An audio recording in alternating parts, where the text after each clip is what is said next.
We'll be starting with Q2 2024 social issues. Janni Shuraksha Yojana. The Janni Shuraksha Yojana has achieved notable success with over 88% of deliveries now occurring in hospitals. About Janni Suraksha Yojana promoting institutional deliveries among low income pregnant women to reduce maternal and neonatal mortality. It was launched in 2005. It is a centrally sponsored scheme. Nodal ministry is Ministry of Health and Family Welfare. Beneficiaries are pregnant women, especially with weak socioeconomic status, that is, women from scheduled caste, scheduled tribes, and BPL households. Key features is it is a safe motherhood intervention under the National Health Mission. It is implemented across all states and union territories with a particular focus on low performing states. It integrates cash assistance with delivery and post delivery care. Pregnant women 19 years of age or older are eligible to register and receive benefits under Janani Suraksha Yojana. The scheme provides performance based incentives to ASHA volunteers to encourage institutional deliveries among pregnant women. Lakpati Didi's initiative, the interim budget for 2024-25, includes an expansion of the Lakpati Didi initiative, raising the target from 2 crore to 3 crore beneficiaries. Now, about the Lakpati Didi initiative, Lakpati Didi is not a scheme but an output of the Deen Dayal Antyodaya Yojana, National Rural Livelihood Mission scheme of Ministry of Rural Development. The aim is to drive economic empowerment and financial independence for women in rural areas. It was launched in 2023. The nodal ministry is Ministry of Rural Development with multi-stakeholder ministerial coordination. Key features of the initiative is the program focuses on training women in self-help groups to achieve a sustainable annual income of at least 1 lakh rupees per household. Women will receive training in various skills and will be given opportunities to earn income afterwards. Components of the program Drone Didi. This initiative will provide drones to about 15,000 women SHGs for agricultural activities. Skill training. Women participating in this initiative receive training in various skills, including LED bulb production, plumbing, and more. Now, who is a Lakpati Didi? A Lakpati Didi is a self help group member with an annual household income exceeding rupees 1 lakh rupees and a sustained monthly income of rupees 10,000 or more for at least 4 agricultural seasons or business cycles. Now, what are the criteria for identifying the potential Lakpati Didis? An SHG member who has completed a minimum of 2 years and has availed of Community Investment Fund, a beneficiary of livelihood intervention through the mission, and practicing at least 2 livelihood activities.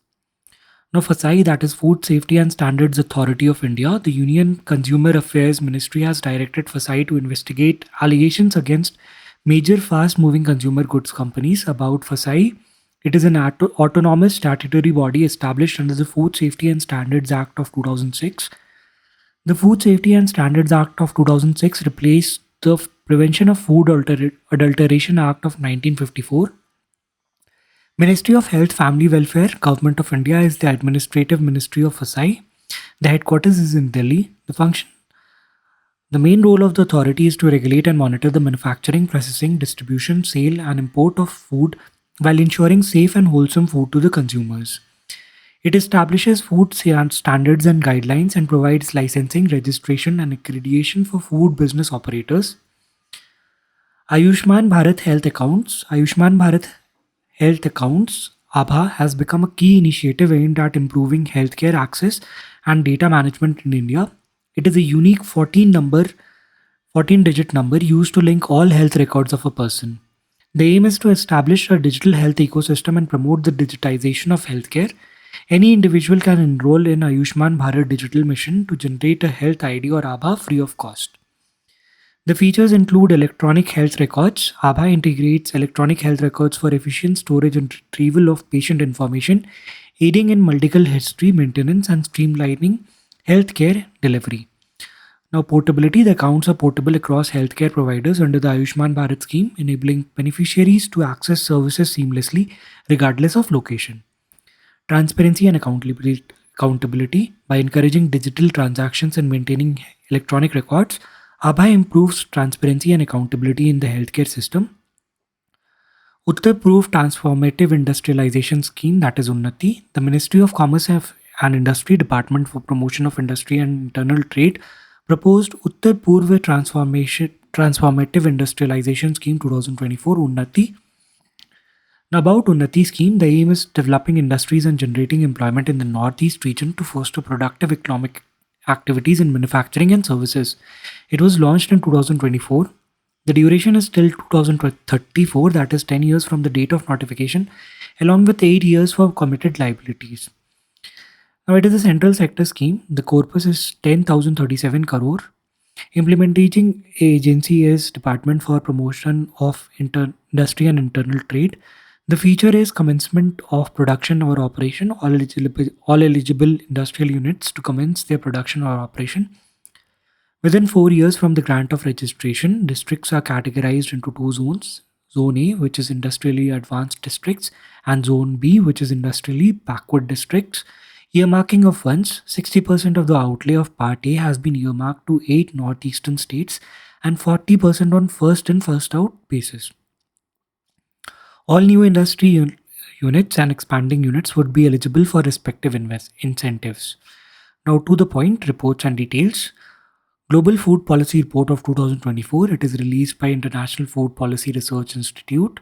The key findings is more than 2 billion people, many of them in Africa and South Asia, cannot afford a healthy diet. At least 38% of India's population consumed unhealthy food. As a result, the proportion of population suffering from malnutrition increased from 15.4% in 2011 to 16.6% by 2021. About IFPRI, it was established in 1975.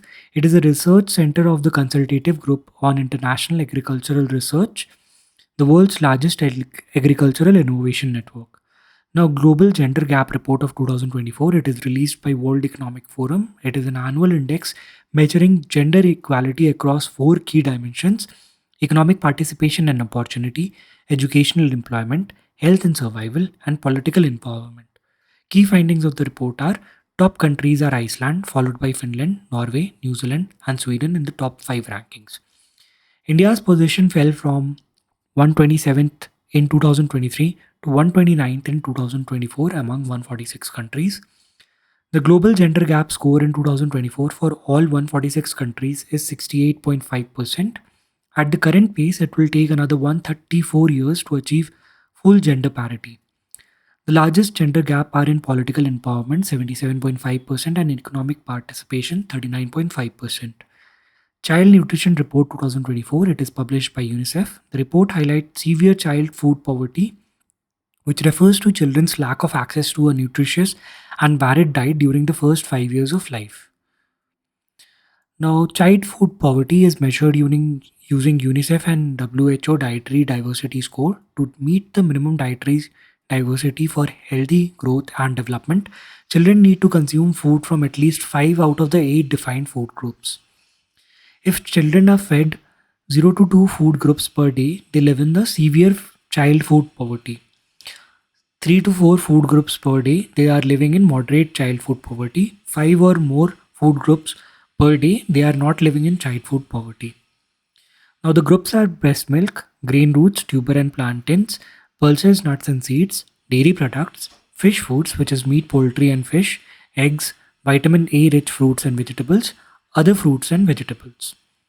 Now, key findings of the reports: prevalence of CPF: 27% of the children globally, 40% in India, second highest in South Asia, live in severe CPF. Poor diet: unhealthy foods are becoming entrenched in children's diets, replacing nutrient rich food. Income and CPF: severe child food poverty impacts children in both low income and higher income households, showing that income alone is not the determining factor. That'll be all for this video. We'll be moving on to art and culture in the next video. Thank you.